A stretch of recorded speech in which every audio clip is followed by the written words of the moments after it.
So you're thinking about buying a crossover and you're considering the Mazda CX-50, one of its newest crossovers, but you're not sure if it's the right one for you. In this car vid, we're gonna break down the pros and cons of the 2024 Mazda CX-50.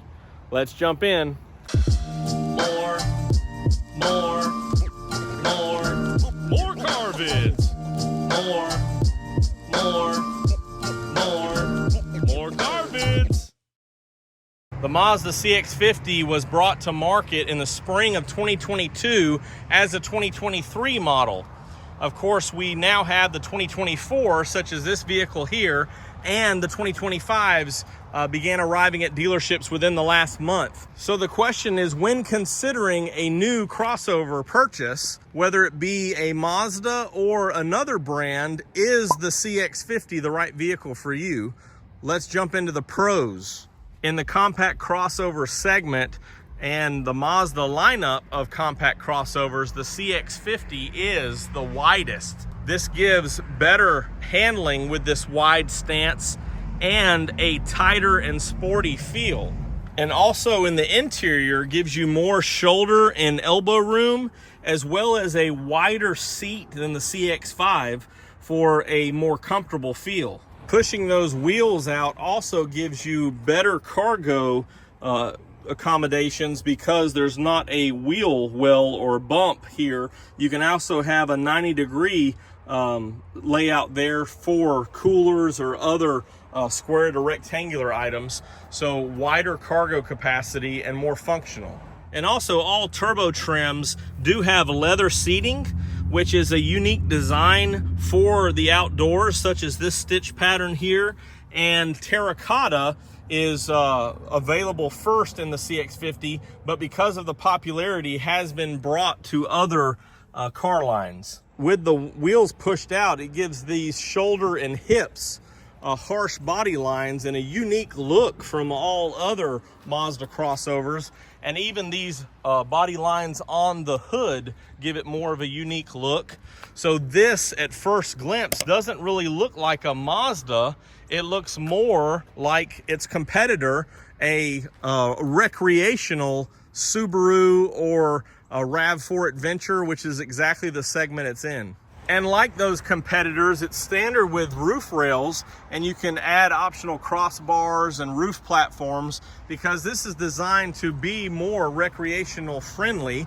So all of your outdoor activities with a mostly flat roof line to load paddle boards or other things, and even Mazda's first panoramic roof so that you can bring the outside in and enjoy all of the outdoors. And as the VIN label states, it is made in Mazda Toyota manufacturing in Alabama, which is of course a benefit to me, but also it's the first Mazda vehicle to be made in the United States in almost a decade.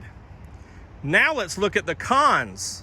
When it first came to market with the wider stance, it was significantly stiffer in suspension and steering. Mazda has addressed that with some updates to the 24, but still it's not as smooth as the CX-5 or what we were accustomed to with some of the upgrades. And the seating, although wider, is a more firm cushion. So a lot of passengers and prospective consumers have decided that this seat is just not going to function for them, and it's not as comfortable as they want their Mazda to be.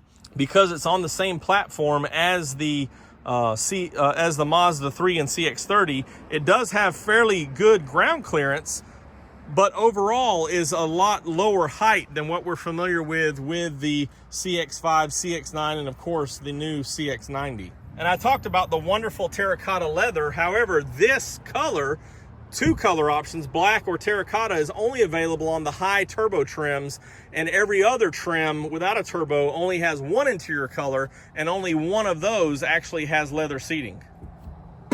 And we have gotten spoiled by the quiet cabin of the CX-5.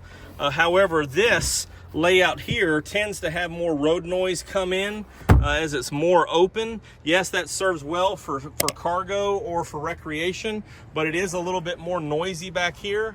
Also, we do have acoustic glass in the front windshield, but we do not have acoustic glass in the front windows like we do on the CX-5 and CX-90. So that's a little bit more noise coming through on the driver and front passenger than what we're accustomed to on the CX-5. Also, I know you in the CX-50 Facebook groups are fighting these cup holders. These are less functional than what we see in the CX-5. Even though they are pushed away from the armrest, you cannot put a Stanley Cup or other large items in there as well as the CX-5. And the last thing to mention as the lights come on as the sun is going down is just the overall fit and finish. And some of the designs feel a little shortchanged. We already talked about the acoustic glass, but also the design is a really short window. So maybe that's designed to have more protection since it is lower to the ground, or maybe to reduce the amount of noise coming through the glass.